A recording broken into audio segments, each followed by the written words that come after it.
કાગળ લખ્યું આમાં તો આનું ક્યારે રાખવું અને એમાં કોને કોને આપણે આમંત્રણ અપેક્ષિત કર્યા છે. એટલે કાગળ એવું લખ્યું કે ભાઈ એમાં શું લખાણ છે એના ઉપર પ્રકાશ પાડવો. એટલે હવે એનો જવાબ અમે આપી દઈશું.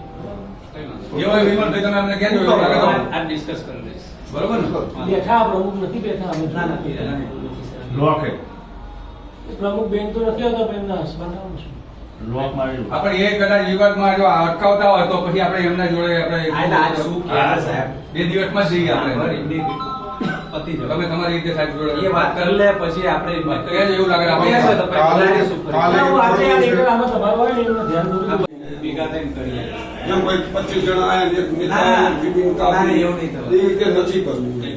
બે કામ જોડે પતી જાય, બનાવરણે થઈ જાય અને ચોકનું નામે પડી જાય. બે એક જ દાડે કામ પતી જાય. ધારાસભ્ય શ્રી પોતે જ છે એટલે એમને બનાવડાયું અને જે ઉપર ચડવા માટેની સીડીએ બની ગઈ છે એ બધા ચાર્જે આવી જશે. ભલે ઉપર ચોકનું નામ આપણે મોટું રાખશું, તકતી નીચે આવી જશે.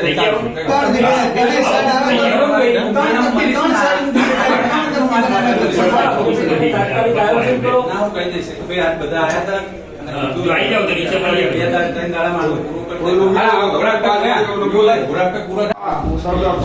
સુધી ઢાંકી રાખવાની? એ કરીએ છીએ.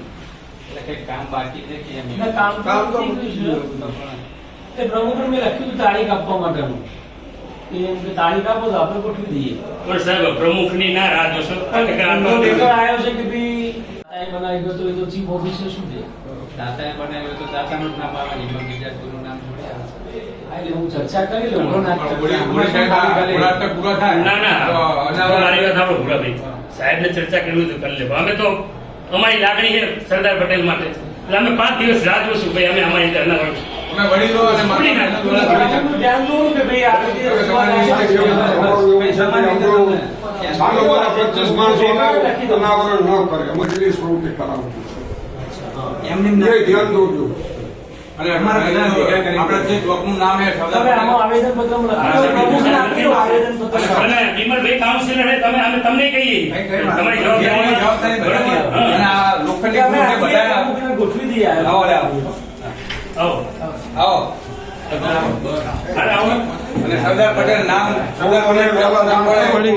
જય સરદાર! એવાનું વહેલામાં વહેલી તકે નિરાકરણ લાવે એવું અમે બધા ચોકનું નામ અપાય છે તો આપણે સરદાર ચોક જ નામ હશે. સરદાર ચોક જ નામ રાખશે. એ તો છે એ તો પણ તમે ઠરાવ કરે આ ગુલવાડી દરવાજે એવું હોય તો મીટિંગ હોય ત્યારે કહેજો, આપણે બધા ભેગા થતું. આપી તો કીધું નથી દરવાજો સાહેબ આગળ મોરવાડી પર જે ચોક છે ને સરદાર પટેલ ને વર્ષોથી જે મૂર્તિ અમારે સરદાર પટેલ ચોક જ છે. વિમલભાઈ તમે સભ્ય છો ને, આપણે ગયા ગઈ જે સામાન્ય સભા હતી ને એમાં બધા ચોકના બધા નામકરણ કર્યા હતા રસ્તાના. તો એવું એક કાપીને તમે કરાવડાવી લો. એ જે આપણે ગ્રેનાઇટ મારેલો છે તકતી ત્યાં એના ઉપર જ સરદાર ચોક એના ઉપર બીજી તકતી મારી છે. કરાવો ને તમે કરાવી લો. અને પેલા હું આજથી જ આપી દઉં લેટર પેડ ઉપર કે સરદાર ચોક નામ જે રાખી આપો એટલે પ્રમુખ મૂકીશું. એ જૂના એસટી જે પણ એ જ અમારા ચાલુ છે. સમય થોડુંક લીધું એટલે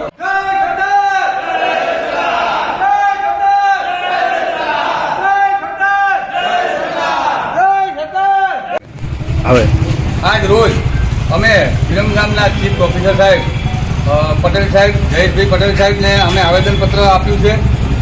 સમસ્ત પાટીદાર વિરમગામ શહેર તથા આજુબાજુના ગામના પાટીદારો વતી અમે આવેદનપત્ર આપ્યું છે કે ગુલવાડી દરવાજાની બહાર જે સરદાર પટેલ સાહેબની પ્રતિમા લગાવેલી છે તેનું અનાવરણ કરવામાં આવે, જલ્દીમાં જલ્દી તકે અનાવરણ કરવામાં આવે અને એ ચોકનું નામ સરદાર પટેલ ચોક રાખવામાં આવે એવી અમે આવેદનપત્ર આપી અને અમારી રિક્વેસ્ટ 5 દિવસની મુદત આપી અને 5 દિવસની અંદર અમે સાહેબને મુદત આપી છે કે 5 દિવસમાં અનાવરણ નહીં થાય તો અમે પાટીદાર સમાજ હોળી પછી અમે અમારા વડીલો આગેવાનો અને માતા બહેનો સાથે રેલી સ્વરૂપે અમે એમનું અનાવરણ અમારી જાતે જ કરી દે. સરદાર પટેલને ખુલ્લા મૂકી. જય સરદાર!